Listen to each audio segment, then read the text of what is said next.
The Legend of Lake Hevenegg.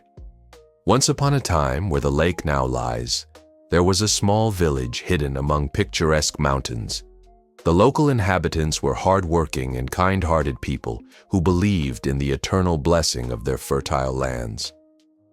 However, a shadow always loomed over them, the presence of an ancient volcano that had slept for centuries, covered in dense forests and greenery.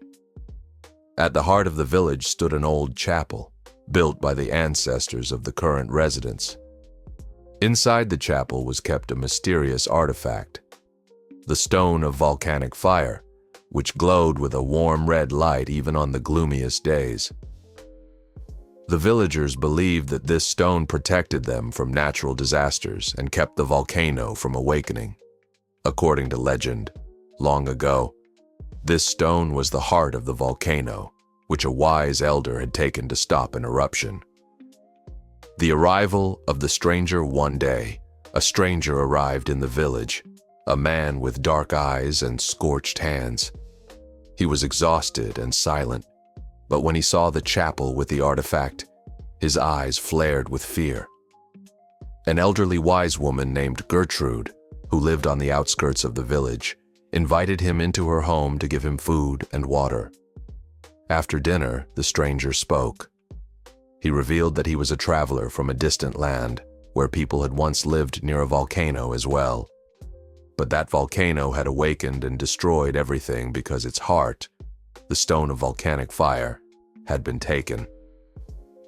The traveler warned that the heart of every volcano must remain in its place, or nature's wrath would destroy all living things.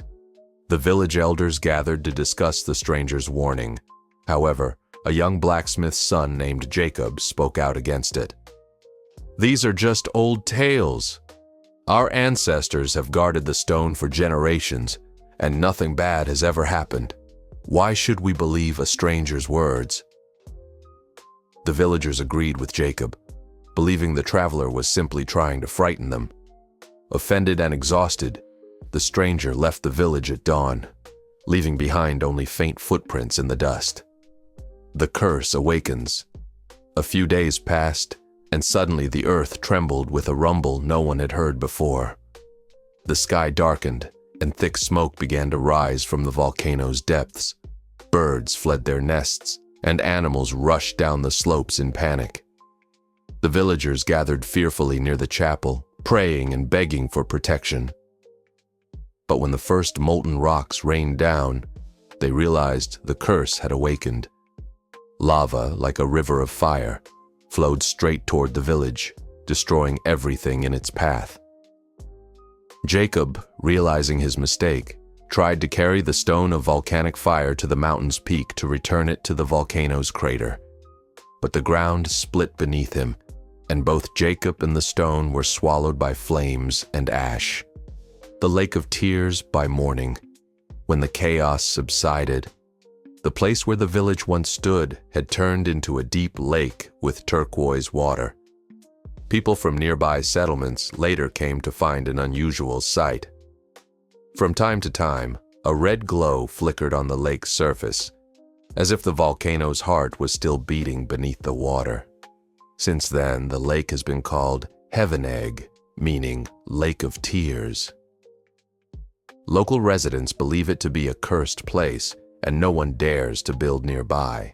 Fishermen often tell stories of hearing faint cries from the depths at night and seeing a red glow. The echo of the cursed Stone of Volcanic Fire. The legacy of the legend. The Legend of Lake Hevenegg has been passed down from generation to generation, reminding people of the importance of respecting nature's forces and the value of ancient beliefs. Wise elders tell the story to the young, warning that greed and pride can lead to disaster.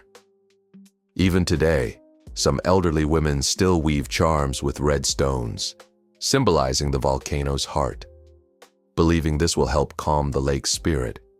And even when the sun reflects on the lake's clear surface, the locals remember, beneath the lake's calm waters still lies an unrelenting fire, waiting for its time.